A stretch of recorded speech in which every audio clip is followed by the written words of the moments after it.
استغفار بھی کریں, توبہ بھی کریں, اور پھر یہ جو راتیں ہیں, یہ جو ایام ہیں, یہ جو ساعتیں ہیں, یہ جو لمحات ہیں, ان کو ضائع نہ ہونے دیں. اگر 16 دن ہم نے ضائع کر بھی دیے تو آنے والے دنوں میں اس کو ضائع نہ کریں. دنیاوی کام تو سارا سال چلتے رہتے ہیں, لیکن برکتوں والا یہ مہینہ, پھر اس کا عشرہ مغفرت اور یہ بابرکت راتیں, ساعتیں, لمحات, یہ دوبارہ نہیں آتے. کیا پتہ کہ یہ رمضان ہماری زندگی کا آخری رمضان ہو. اور جیسے میں نے ذکر کیا اور کرتا رہتا ہوں کہ کئی ایسے ہیں جو رمضان المبارک میں ہمارے سامنے ہوتے ہیں اور اگلی رمضان کو نہیں ہوتے, تو اگلے رمضان میں ہم بھی اس دنیا میں نہ ہوں اور لوگ ہمارے لیے مغفرت کی دعا کر رہے ہوں. تو یہ گولڈن چانس ہے کہ ان راتوں میں, ان ساعتوں میں, ان ایام میں اور اس عشرے میں جو عشرہ مغفرت ہے, اللہ کی رحمت کی چھما چھم بارش برس رہی ہے, اس کا فائدہ اٹھائیں اور اپنے لیے, اپنے اہل خانہ کے لیے مغفرت کا سامہ پیدا کریں. رن ڈاؤن کی طرف چلتے ہیں. آج کلام عشق سے جب آغاز ہوگا تو آسمانی مدد ہمارا موضوع ہوگا. قرآن پاک کی ایک یا چند آیتوں کا ترجمہ اور مختصر تفسیر کے ساتھ سوال ہمارا, جواب آپ کا. میں آج ہم سوال آپ کے سامنے پیش کر رہے ہیں یا فقرہ آپ کے سامنے رکھیں گے, ہم دوسروں کے نام کیوں بگاڑتے ہیں, تو اس پر ذرا گفتگو کریں گے. اسماء المصطفیٰ میں سرکار دو عالم صلی اللہ علیہ وسلم کے اسماء مبارکہ میں سے کسی ایک اسم مبارک کا تذکرہ ہوگا. عالم ٹائم میں آج بہت ہی اہم دن ہے اور وہ ہے غزوہ بدر کا یوم الفرقان, اور جس میں 313 مسلمانوں نے 1000 کے لشکر پر سبقت حاصل کی. اور یہ وہ جنگ تھی, یہ وہ غزوہ تھا جس کے بعد مسلمانوں کی تاریخ جو ہے ایک نئے موڑ میں داخل ہوتی ہے اور وہاں سے اسلام کو ایک عروج ملتا ہے. غزوہ بدر, ان کے صحابہ کرام, اس سے پہلے کے واقعات, اس میں جو واقعات ہوئے وہ, اور اس کے بعد کے واقعات, ان سب کا احاطہ کریں گے. عالم ٹائم میں یوم الفرقان ہمارا آج کا موضوع ہوگا. مزیدار سحری میں شیف معراج بنائیں گے ہریالی چکن. اللہ کے ولی میں آج علامہ شاہ احمد نورانی صدیقی رحمۃ اللہ علیہ کا تذکرہ کریں گے. کام کی بات میں ہم جو کام کی بات بتانے جا رہے ہیں وہ یہ کہ علماء کرام سے متعلق یا اسکالرز سے متعلق یا حافظ قرآن کے متعلق یا امام مسجد سے متعلق جب بھی کسی مفتی کے متعلق, کسی استاد العلماء سے متعلق ہم بات کریں یا گفتگو کریں تو دائرہ ادب میں رہ کر کریں. یہ ہماری آج کام کی بات ہوگی. ورفانہ لگا ذکرک میں ہوگی نعتیں. بہار شریعت میں مفتی اسحاق مدنی صاحب نکاح کے موضوع پر ہمیں کچھ شرعی مسائل اور ان کے جوابات دیں گے. اور روحانی گلدستہ میں مفتی غلام دستگیر صاحب ہمارے ساتھ ہوں گے. علامہ مفتی شاہد مدنی صاحب, علامہ مدنی رضا قادری صاحب روزانہ کی طرح اس پوری نشریات میں ہمارے ساتھ ہوں گے. اور جو آج کے دن کے حوالے سے جو گفتگو ہے اس میں ہم یہ بھی تذکرہ کریں گے کہ جن صحابہ نے سرکار دو عالم صلی اللہ علیہ وسلم کے ساتھ اس غزوہ میں حصہ لیا ان کی کیا فضیلت بیان کی گئی ہے. آپ سے ملاقات ہوتی ہے مختصر سے وقفے. نور سے جڑنے کی یہ سوغات ہے, آسمان سے نور کی برسات ہے. نور رحمان عشق رمضان.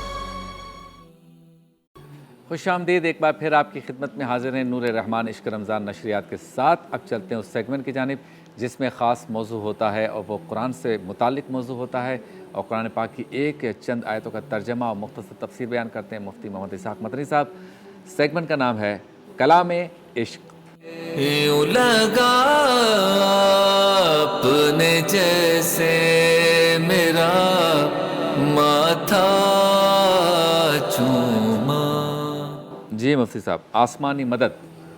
بسم اللہ الرحمن الرحیم.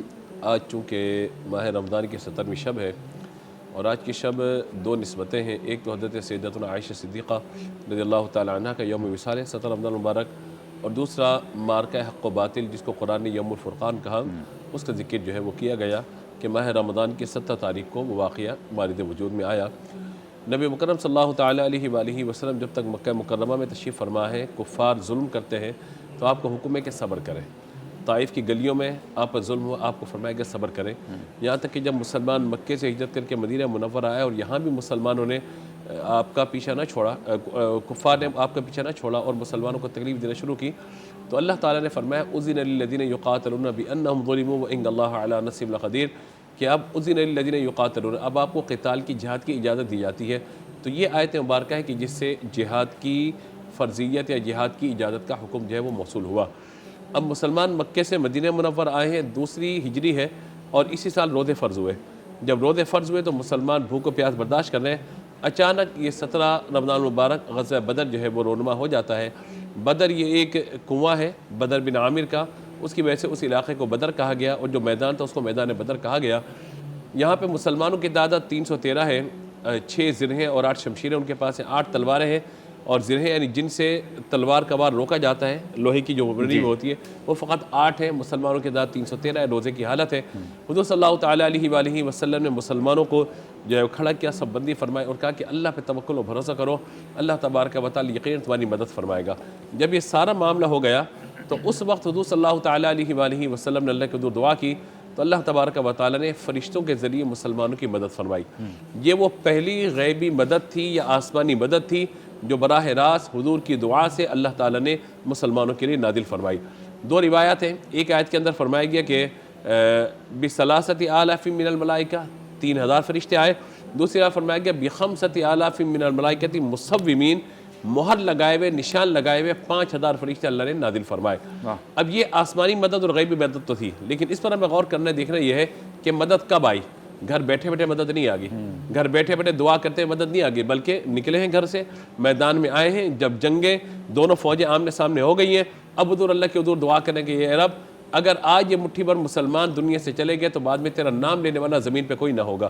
یا 2 باتیں سمجھنی ہیں، نمبر 1 یہ کہ حضور صلی اللہ تعالیٰ علیہ وآلہ وسلم نے اسباب کو ترک نہیں فرمایا، بھروسہ اللہ تعالیٰ پر، لیکن ظاہری اسباب جتنے تھے ان کو ترک نہیں فرمایا، انہیں اختیار کرنے کے بعد، فوجوں کو کھڑا کرنے کے بعد پھر اللہ کی بارگاہ میں ہاتھ اٹھائے۔ تو یہ ایک تو سمجھ میں آتی ہے بات کہ ظاہری جتنے اسباب ہوں ان کو اختیار کرنے کے بعد اللہ کی ذات پہ توکل کیا جائے، پھر مدد آتی ہے۔ دوسرا یہ کہ یہ ختم نبوت کی طرف بھی اشارہ ہے اس میں، کہ حضور نے کیا دعا کی تھی کہ اگر یہ مٹھی بھر مسلمان مر گئے تو اللہ زمین پہ تیرا نام لینے والا کوئی نہ ہوگا۔ اس کا مطلب ہے کہ حضور جانتے تھے کہ اس امت کے بعد کسی اور امت نے نہیں آنا اور میرے بعد کسی اور نبی نے نہیں آنا۔ تو یہ ختم نبوت کے اعتبار سے بھی ہمیں اس بات کو سمجھنا چاہیے۔ اب آسمانی مدد آئی، مسلمانوں کو اللہ نے فتح عطا فرمائی۔ یہاں پر غزوہ احد واقع ہوا سن 3 ہجری میں، وہاں کیا ہوا تھا معاملہ کہ وہاں یہ ہوا کہ مسلمانوں کی تعداد 1000 ہے اور سامنے 3000 ہیں، یا 313 اور سامنے 1000 تھے۔ اب وہاں مسلمانوں نے یہ گمان کیا کہ ہماری طاقت بہت زیادہ، آج تم غالب آ جائیں گے، تو وہاں مسلمانوں کو ایک لمحے کے لیے پیچھے ہٹنا پڑا، پسپا ہوئے مسلمان، یہاں تک کہ نبی مکرم علیہ السلام کے دندان مبارک بھی اور ہونٹ مبارک بھی زخمی ہوئے۔ تو یہ سارا معاملہ ہوا، لیکن اللہ نے پھر مسلمانوں کو ہمت عطا فرمائی، مسلمان آگے بڑھے اور مسلمانوں کو فتح نصیب ہوئی۔ ساری جنگیں دیکھ لیں، سارے غزوات دیکھ لیں، سب چیزیں دیکھ لیں، اللہ کی طرف سے مدد کب آئی ہے؟ جب معرکہ حق و باطل بپا ہو گیا اور مسلمان اپنے پورے جوش اور جذبے کے ساتھ میدان میں آ گیا، پھر اللہ کی مدد آئی ہے۔ تو یہ ہمیں اس بات کو سمجھنا ہے کہ اللہ کی مدد آج بھی آئے گی، اور اللہ تعالیٰ جس طرح صحابہ کی مدد کر رہا تھا، اللہ تعالیٰ ہماری بھی مدد فرما سکتا ہے اور وہی مدد کرتا ہے، لیکن ضروری یہ ہے کہ اپنے تمام کاموں میں ہم اپنے ظاہری تمام اسباب کو مکمل کر کے پھر آگے بڑھیں، فقط دعا نہ کریں۔ آج حضرت امام حسین رضی اللہ تعالیٰ کی ہم بات کرتے ہیں، انہوں نے بھی میدان میں آئے، انہوں نے میدان عمل میں آ کر کام کیا۔ اگر وہ چاہتے تو ان سے بڑھ کے ولی کون ہے، ان سے بڑھ کے کرامتیں دکھانے والا کون ہے، وہ بھی دعا کرتے، ان کی دعا قبول ہو جاتی، لیکن نہیں، آپ میدان میں آئے۔ تو یہ بہت ضروری ہے کہ اگر آپ اللہ کے دین کا کوئی کام کرنا چاہتے ہیں تو گھر بیٹھے بیٹھے کام نہیں ہوگا۔ اللہ کے دین کی بات پہنچانا چاہتے ہیں، فقط دعا مانگنے سے کچھ نہیں ہوگا، آپ کو میدان عمل میں آنا پڑے گا، اور جب میدان عمل میں آ پائیں گے اور آپ اپنی کوشش کے ساتھ آگے بڑھیں گے، اللہ پہ بھروسہ کر کے، پھر اللہ تبارک و تعالیٰ کی مدد آئے گی۔ اللہ تعالیٰ نے غزوہ بدر و احد کا ایک تقابل ان کے سامنے بیان فرمایا کہ بدر میں تمہیں فتح عطا ہوئی، احد کے اندر تم ایک لمحے کے لیے پیچھے ہوئے، پھر دوبارہ تمہیں اللہ نے فتح عطا فرمایا کہ ادھر بدر میں کافروں کو شکست ہوئی، انہوں نے کوئی غم نہیں کیا، دوبارہ تیاری کر کے میدان میں آئے۔ احد میں تمہارے کچھ نوجوان شہید ہو گئے مسلمانوں کے، تو تم سستی کر رہے ہو یا غم کر رہے ہو کہ اب ہم کیسے لڑیں گے؟ اللہ تعالیٰ نے فرمایا ولا تہینوا، تم نے جو ہے وہ سست نہیں ہونا، ولا تحزنوا، تم نے غم نہیں کرنا، وَأَنْتُمُ الْأَعْلَوْنَ، کامیابی تمہارے ساتھ ہی ہوگی، ان کنتم مؤمنین، اگر تم ایمان والے ہو۔ تو ایمان والے کو اللہ تعالیٰ کامیابی عطا فرماتا ہے۔ بعض اوقات ایک فرد آگے بڑھتا ہے، اور ایک فرد آگے بڑھنے کے بعد پوری امت کا ایک کام ایک فرد واحد کر رہا ہوتا ہے۔ اگر آج کے دن کے مناسبت سے میں ذکر کروں، حضرت علامہ قائد ملت اسلامی علامہ شاہ عمران رحمۃ اللہ تعالیٰ علیہ، تو واحد شخصیت، واحد، جب کوئی نہیں آپ کے ساتھ کام کرنے والا، آپ آگے بڑھے، پوری دنیا میں آپ نے اسلام کے پیغام کو پہنچایا۔ تو یہی وہ بات ہے جو ہمیں سمجھنی ہے کہ اللہ تعالیٰ کسی ایک کو موقع عطا فرماتا ہے، وہ فقط تسبیح لے کے درود پڑھ کے قرآن پڑھ کے گھر میں نہیں بیٹھا رہتا، ہاں قرآن بھی پڑھ رہا ہوتا ہے، تراویح بھی پڑھا رہا ہوتا ہے، نماز بھی پڑھ رہا ہوتا ہے، اللہ کا ذکر بھی کر رہا ہوتا ہے، لیکن جب اللہ کے دین کے لیے اور نظام مصطفیٰ کے لیے آگے بڑھتا ہے، اللہ تبارک و تعالیٰ اس کی آواز میں ایسی تاثیر عطا فرماتا ہے کہ اپنے بھی اس کے ساتھ چلتے ہیں, بیگانے بھی ساتھ چلتے ہیں, اور پھر وہ سب کا امام بن کر پوری امت کے لیے ایک ملت اسلامیہ کا کام کر رہا ہوتا ہے. تو بہت ضروری ہے کہ ہم ان اکابر کی چیزوں کو سمجھیں, صحابہ کرام کے پیغام کو سمجھیں, اور اللہ کی مدد کا جو حقیقی تصور ہے اس کو سمجھیں. مدد اللہ کی آئے گی, گھر بیٹھے بیٹھے نہیں آئے گی, ہمیں میدان عمل میں نکلنا ہوگا. اللہ تبارک و تعالیٰ ضرور ہماری مدد فرمائے گا. زبردست پیغام ہو گیا ماشاءاللہ. اور غزوہ بدر کا دن ہے آج, یوم الفرقان ہے, یا یوم الفرقان کے حوالے سے اس کی نسبت سے آج گفتگو بھی ہوگی. آپ سے ملاقات ہوتی ہے مختصر سے وقفے کے بعد. نور سے جڑنے کی یہ سوغات ہے, آسمان سے نور کی برسات ہے. نور رحمان, عشق رمضان.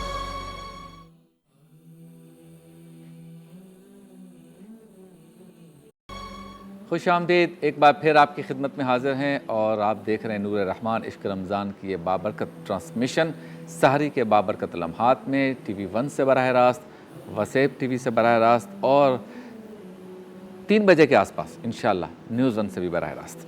تو چلتے ہیں اس سیگمنٹ کی جانب جس میں ایک فقرہ, ایک جملہ, ایک سوال آپ کے سامنے رکھتے ہیں, غور و فکر کرتے ہیں, سوچتے ہیں, بات کرتے ہیں, بات سنتے ہیں, اور اسی لیے اس سیگمنٹ کا نام ہے سوال ہمارا, جواب آپ کا.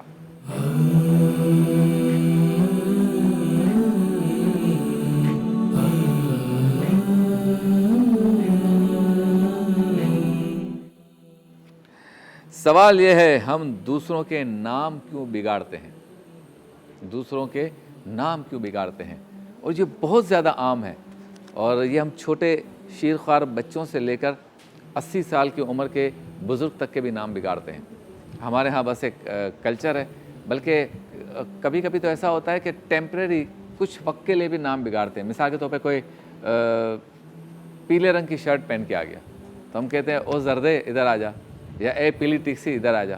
یہ تھوڑے وقت کے لیے بھی کرتے ہیں. اور پرماننٹ بھی نام بگاڑتے ہیں کہ اگر اللہ تعالیٰ نے کسی کی شکل کیسی بنائی ہے, کسی کی کیسی, کسی کا رنگ کیسا, کسی کے بال کیسے, تو جن کے بال نہیں ہوتے ہم کہتے ہیں گنجے ادھر آ جا. یا نام بگاڑتے ہیں جیسے اگر لفظ ہے, اور اس میں ہم یہ بھی نہیں دیکھتے کہ اس کا نام بڑا بابرکت ہے, لیکن ہم اس کا نام بگاڑ دیتے ہیں, خواتین بھی اور مرد بھی. اس پر یہ بھی ہمارے یہاں رائج ہے. پھر یہ کہ کسی حرکت پہ بھی ہم نام بگاڑ دیتے ہیں, یا کسی کا کوئی کاروبار ہو تو اس کے حساب سے نام بگاڑ دیتے ہیں. جیسے کسی کا لکڑی کا یا بانس کا کاروبار ہے, وہ آ رہا ہے تو کہتا ہے وہ بانس ادھر آ جا. کسی کا پتنگ کا کاروبار ہے, کہتے ہیں پتنگ ادھر آ جا. اسی طرح اسٹیل کے برتن کا کوئی کاروبار میرے دوست ایک کرتے ہیں, تو سب جیسے وہ آتا ہے کہتے ہیں برتن آ جا. تو اتنے دن سے کہاں تھے برتن. اسی طرح جوتے کا کام ہے کسی کا, تو اس کو کہتے ہیں کہ لو بھائی جوتا آ گیا. تو ایک تو اس پر غور کریں کہ ہم نام جو بگاڑتے ہیں اس میں مقاصد کیا کیا ہوتے ہیں. ایک دو چیزیں ایسی ہیں کہ جو زیادہ کامن ہیں. یعنی مثال کے طور پر ایک ہے کہ میں جب کسی کا نام بگاڑوں تو وہ بات سن کے سارے ہنسیں, سب ہنسیں گے تو مجھے مزہ آئے گا, لطف آئے گا, کڑے بھائی, اور سب کہیں گے کیا زبردست نام رکھا ہے بھائی. ایک تو یہ تسکین ہوتی.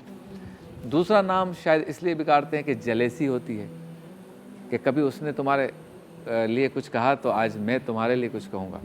یعنی سامنے والے نے کبھی میرے لیے کچھ کہا تو آج موقع ہے, آج میں اس کا نام بگاڑ کر اس کا بدلا لوں گا. اس طرح کی بھی کیفیت ہوتی ہے.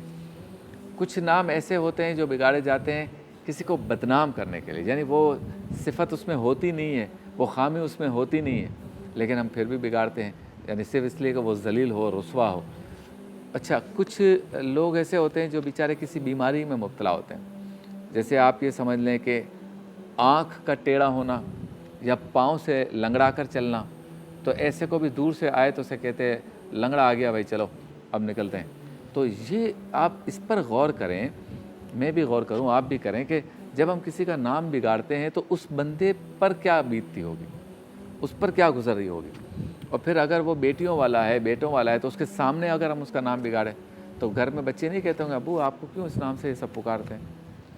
اس کے علاوہ ماں باپ کو بھی پتہ چلتا ہوگا, بہن بھائیوں کو بھی پتہ چلتا ہوگا, تو وہ بھی اس کے سامنے بھی بیچارہ وہ شرمندہ ہوتا ہوگا. کیا اس کیفیت کو کبھی ہم نے محسوس کیا ہے؟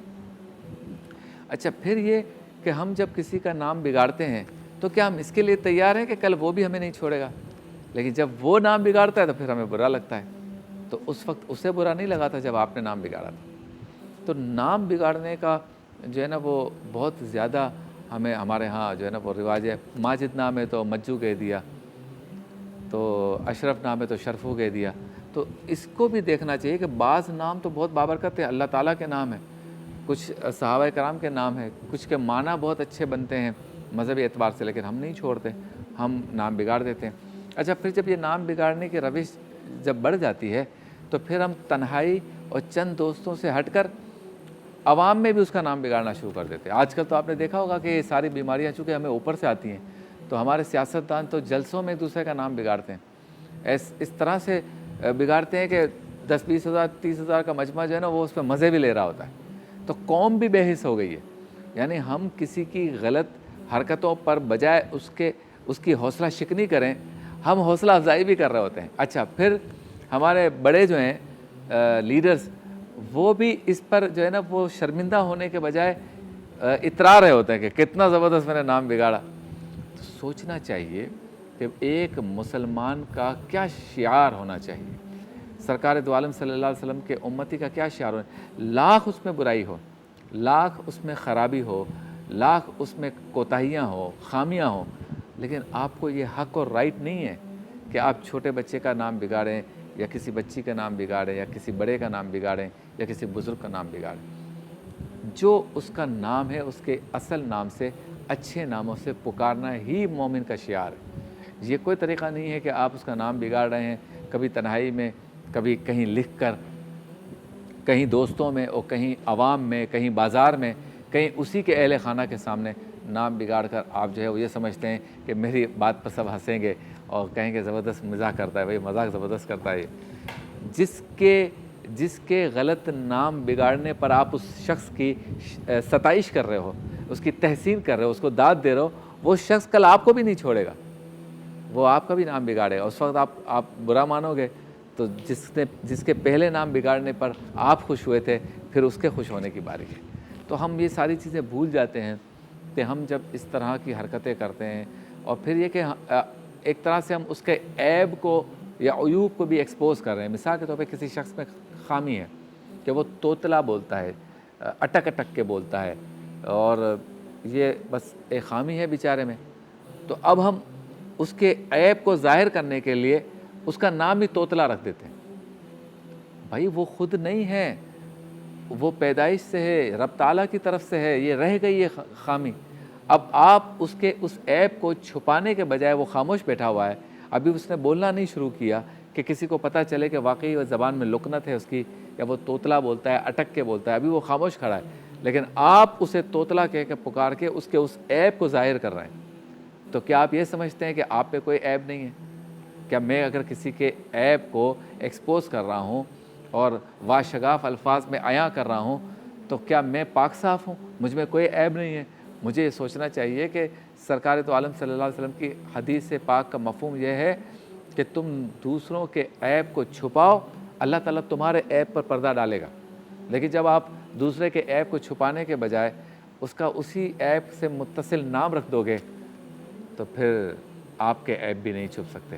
امید ہے رمضان مبارک کی بابرکت راتوں میں ہم اس طرح کی کچھ گفتگو کے ذریعے اپنے آپ کو ٹھیک کریں گے, محاسبہ کریں گے, اپنی عادات کو ٹھیک کریں گے. آپ سے ملاقات ہوتی ہے مختصر سے وقت کے بعد.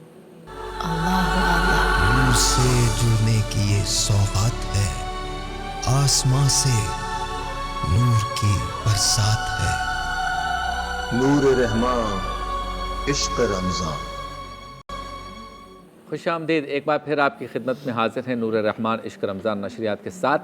اب چلتے ہیں اس سیگمنٹ کی جانب کہ جس میں سرکار دو عالم صلی اللہ علیہ وسلم کے اسماء مبارکہ میں سے کسی ایک اسم مبارک کا ہم چناؤ کرتے ہیں, اور اس پر مفتی محمد شاہد مدنی صاحب ہمیں تفصیل و تفسیر بیان کرتے ہیں.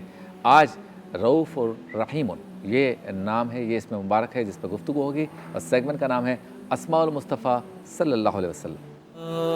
آقا مدنی آقا سونے آقا پیارے پیارے آقا آقا.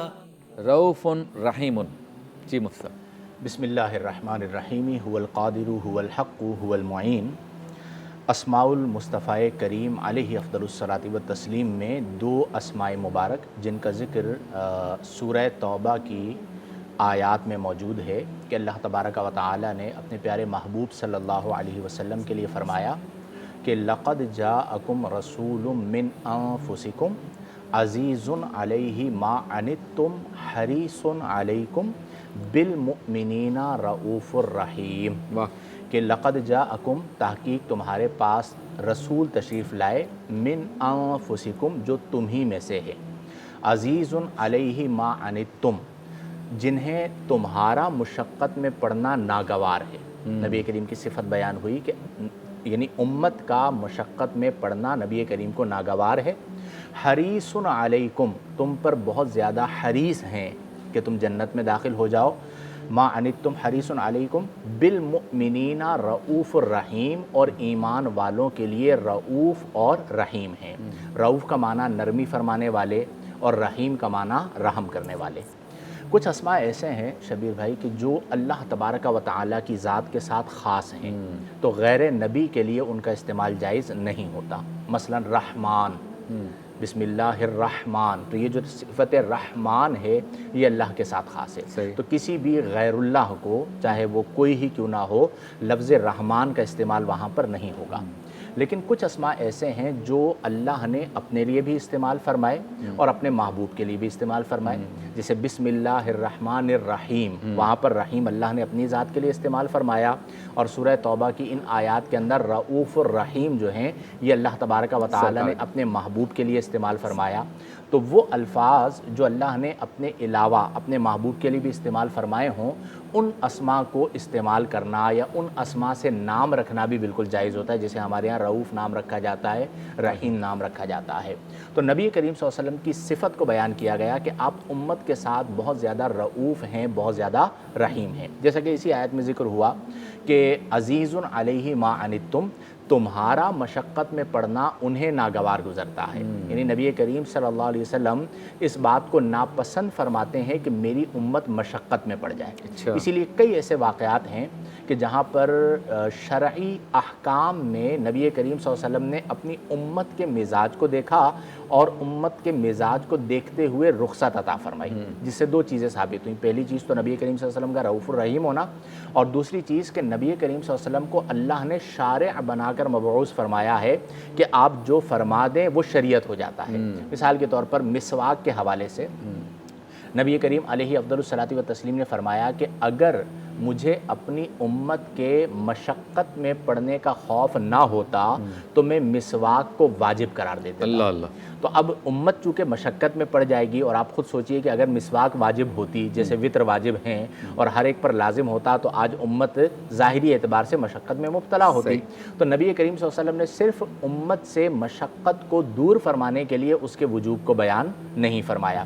پھر اسی طرح جب حج کی فرضیت آئی تو ایک صحابی ہیں حضرت اقرا بن حابس رضی اللہ تعالی عنہ، تو جب نبی کریم صلی اللہ علیہ وسلم نے فرضیت حج کو بیان کیا تو وہ کھڑے ہوئے اور عرض کی کہ یا رسول اللہ علی کل عامن، حج فرض ہے تو عرض کی یا رسول اللہ علی کل عامن، کیا ہر سال فرض ہے؟ تو نبی کریم صلی اللہ علیہ وسلم نے چہرہ انور کو موڑ دیا۔ وہ پھر آئے سامنے سے اور عرض کی یا رسول اللہ، نبی کریم نے وہی جملہ دہرایا کہ تم پر حج کرنا فرض ہے، تو وہ پھر سامنے سے آئے اور عرض کی یا رسول اللہ علی کل عامن، کیا ہر سال فرض ہے؟ نبی کریم نے پھر چہرہ انور کو گھما لیا۔ وہ تیسری بار سامنے آئے تو نبی کریم صلی اللہ علیہ وسلم نے اس کے بعد فرمایا کہ میں جتنا بیان فرما دوں اتنے پر عمل کرو۔ پچھلی بنی اسرائیل بھی اسی لیے پریشان ہوئے کہ وہ بہت زیادہ سوال کیا کرتے تھے۔ آپ نے فرمایا اگر میں کہہ دیتا ہاں تو حج کرنا ہر سال فرض ہو جاتا۔ اور آپ سوچئے کہ اگر ہر سال حج فرض ہوتا، اب یعنی عمر بھر میں ایک بار حج فرض ہے، زکوٰۃ ہر سال فرض ہوتی ہے لیکن حج ہر سال فرض نہیں ہوتا۔ ایک لمحے کے لیے آپ تصور کر لیں کہ اگر ہر سال حج فرض ہوتا، چاہے صاحب استطاعت پر ہی، جی ہاں صاحب استطاعت پر بھی ہر سال ہوتا کہ جو جس سال صاحب نصاب ہوگا اس پہ جس طرح ہر سال زکوٰۃ دینا فرض ہے اسی طرح اس پر حج کرنا فرض ہے، تو کتنی مشقت ہوتی، ہر بندہ مشقت میں مبتلا ہو جاتا۔ تو نبی کریم صلی اللہ علیہ وسلم نے اس مشقت کو بھی امت سے دور فرمایا۔ تو گویا کہ احکام شرع کے اندر بھی نبی کریم صلی اللہ علیہ وسلم نے آسانی عطا فرمائی، حتیٰ کہ نبی کریم صلی اللہ علیہ وسلم نے امام کو، یعنی جو امامت کروا رہا ہے، نماز پڑھا رہا ہے، اسے بھی طویل قراءت سے منع فرما دیے، بلکہ اپنے عمل کو بیان فرمایا کہ کئی بار میں یہ چاہتا ہوں کہ میں تلاوت کو طویل کروں، لیکن مجھے عورتوں کا اور گھر میں جو بچے رو رہے ہوتے ہیں ان کا خیال آتا ہے، تو نبی کریم صلی اللہ علیہ وسلم فرماتے ہیں کہ میں قراءت کو مختصر کر دیتا ہوں۔ تو امام کے لیے حکم دیا گیا کہ تم اتنی طویل قراءت نہ کرو یا نماز کو اتنا طویل نہ پڑھاؤ جس کی وجہ سے لوگ بیزار ہونا شروع ہو جائیں، ان پر مشقت آنا شروع ہو جائے۔ تو یہ نبی کریم صلی اللہ علیہ وسلم کی صفت رؤوف و رحیم ہے۔ یہاں پر ایک اور اہم بات ہے کہ جب نبی کریم صلی اللہ علیہ وسلم اپنی امت کی مشقت کا اتنا خیال کر رہے ہیں تو آج کے زمانے میں جو مبلغ ہے، جو تبلیغ کر رہا ہے، جو عالم ہے، اسے بھی مزاج الناس یعنی لوگوں کی طبیعتوں کو اور لوگوں کے مزاجوں کو ملحوظ نگاہ رکھنا چاہیے۔ بعض اوقات ایسا ہوتا ہے کہ آپ کا ذوق ہوتا ہے کہ آپ آدھے گھنٹے کی دعا کریں، لیکن جو آ کر بیٹھا ہے اس کا ذوق نہیں ہے، یا اس کو کوئی ضرورت ہے، یا اسے کوئی جلدی کا معاملہ ہے، یا اسے کہیں پہنچنا ہے۔ اب اگر آپ وہاں پہ طویل والا معاملہ کر دیں گے تو وہ پھر بدزن ہو جاتا ہے۔ وہ پھر کئی لوگوں کو ایسا دیکھا گیا ہے کہ جن مساجد میں ائمہ حضرات اپنے ذوق کی وجہ سے بڑی لمبی نماز پڑھاتے ہوں تو نمازی کم ہو جاتے ہیں۔ وہ یعنی پوچھتے ہیں کہ بھئی کہاں پہ جلدی نماز ہوتی ہے، ہم وہاں پہ چلے جائیں، امام صاحب جو ہے نا بہت آہستہ نماز پڑھاتے ہیں۔ فطری عمل ہے، فطری عمل ہے، اور تبلیغ کے اندر لوگوں کی فطرت کو ملحوظ نگاہ رکھنا یہ بہت ضروری ہے، ورنہ بعض اوقات ایسا ہوگا، یعنی نبی کریم صلی اللہ علیہ وسلم نے پورا ہفتہ کوئی اگر کسی کو تبلیغ کرتا ہے اس سے بھی منع فرمایا کہ جب تمہیں روز ملے تم روز اس کو تبلیغ کر رہے ہو، روز ملے روز اس کو تبلیغ کر رہے ہو تو وہ بدزن ہو جائے گا۔ تو نبی کریم صلی اللہ علیہ وسلم کے صحابہ کرام رضی اللہ تعالی عنہم دروس حدیث میں بھی اس چیز کا خیال رکھا کرتے تھے کہ کہیں ایسا نہ ہو کہ کسی پر بار اور کسی پر مشقت ہو جائے یا پھر اس کی طبیعت میں اکتاہٹ آ جائے۔ اب آپ نے طویل معاملہ کیا، اس کی وجہ سے اس کی طبیعت میں اکتاہٹ آئی، اور جو آپ بیان کر رہے ہیں وہ قرآن و حدیث ہے، تو وہ بعض اوقات وہ جو اکتاہٹ ہے وہ ڈائیورٹ ہو جاتی ہے قرآن و حدیث کی طرف، اور بندہ یہ چاہتا ہے کہ جلدی سے اسے جو ہے وہ ختم کیا جائے۔ تو خاص طور پر جو خطبات جمعۃ المبارک ہوتے ہیں، اسی طرح جو بڑے خطبات ہیں جیسے نماز جمعۃ المبارک ہے، ابرش ہوتی ہے، ایسی لگے ہوئے بھی ہیں تو وہ ایک فلور پر لگے ہوئے ہوتے ہیں۔ اب جیسے رمضان المبارک ہے تو چھت تک نمازی موجود ہیں، اور چھت پر جو نماز پڑھے ان کے لیے ٹینٹ لگایا گیا ہے، تو وہاں پر گرمی کا عالم کیا ہوگا۔ اب اگر آپ ذوق کے اندر آ کے سورہ مزمل شروع کر دیجئے کہ میں سورہ مزمل کی تلاوت کرتا ہوں، تو ان کی طبیعت پر آپ سوچئے کہ کتنی مشقت اور کتنا بار ہوگا۔ تو ان چیزوں کا خیال رکھنا ایک عالم کے لیے، ایک مبلغ کے لیے، حتیٰ کہ تقریر میں جب وہ تقریر کر رہا ہے تو اس تقریر میں بھی وہ یہ دیکھیں کہ لوگوں کا مزاج کیا ہے۔ اگر وہ 2 گھنٹے کی تقریر کرے گا اور ایک بندہ زمین پر بیٹھا ہوا سن رہا ہے، ہو سکتا ہے مروت میں سن تو لے، اس وقت وہ کچھ نہ کہے اور مروت میں تقریر سن لے، لیکن نیکسٹ ٹائم جب آپ تقریر کرنے کے لیے آئیں گے اور اسے پتہ چلے گا کہ وہی خطیب آ رہا ہے جس نے 2 گھنٹے کی خطابت کی تھی اور میں پریشان ہو گیا تھا، تو وہ آپ کی تقریر سے بھاگ جائے گا۔ نتیجہ کیا نکلے گا کہ آپ نے جو فائدہ دین کو پہنچانا تھا، اپنے رویے کی وجہ سے، اپنے عمل کی وجہ سے اس فائدے کو آپ نے نقصان میں تبدیل کر دیا۔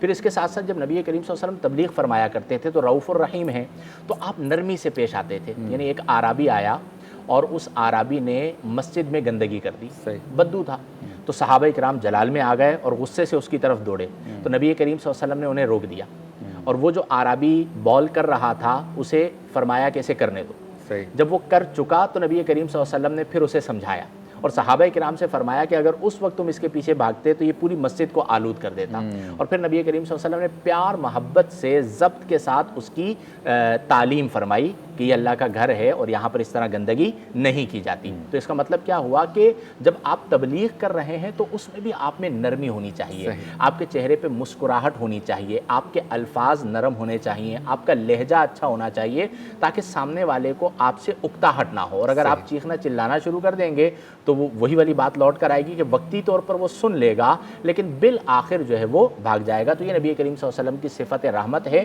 جو آپ کی تعلیمات میں ہمیں نظر آتی ہے۔ اللہ تبارک و تعالی ہم سب کو بھی نرم مزاج والی کیفیت عطا فرمائے۔ بہت خوب، ماشاءاللہ۔ آپ سے ملاقات ہوتی ہے مختصر سے وقفے کے بعد۔ نور سے جڑنے کی یہ سوغات ہے، آسماں سے نور کی برسات ہے، نور رحمان عشق رمضان۔ خوش آمدید، ایک بار پھر آپ کی خدمت میں حاضر ہیں اور چلتے ہیں اس سیگمنٹ کی جانب جس میں 4 معزز علماء کرام ہمارے ساتھ ہوتے ہیں۔ خاص موضوع ہوتا ہے، علم کی باتیں ہوتی ہیں، میرے لیے، آپ کے لیے، ہم سب کے لیے معلومات کا سبب بنتی ہیں۔ تو اور سیگمنٹ کا نام ہے عالم ٹائم۔ میں نے جب آپ کی دہلیز کو آقا چوما. آج موضوع ہے یوم الفرقان یعنی غزوہ بدر کا تذکرہ کریں گے، اور بہت ہی اہم واقعہ ہے تاریخ اسلام کا، اور اس کے بعد مسلمانوں کے جو زندگی ہے، مسلمانوں کی جو تاریخ ہے، اس میں ایک جان پیدا ہوئی اور ایک نئے دور کا آغاز ہوا. اس پر تفصیلی گفتگو کریں گے. موجود ہے ہمارے ساتھ حضرت علامہ مفتی غلام دستگیر صاحب، حضرت علامہ مدنی رضا قادری صاحب، مفتی محمد شاہد مدنی صاحب اور مفتی محمد اسحاق مدنی صاحب. آپ سب کا شکریہ، آپ تشریف لائے. اچھا جی، مفتی اسحاق مدنی صاحب ذرا بتائیے اس سے پہلے کے کیا واقعات ہیں، غزوہ بدر سے پہلے کے واقعہ کہ جس کے بعد اس غزوہ کی ضرورت پیش آئی یا یہ بپا ہوا؟ بسم اللہ الرحمن الرحیم.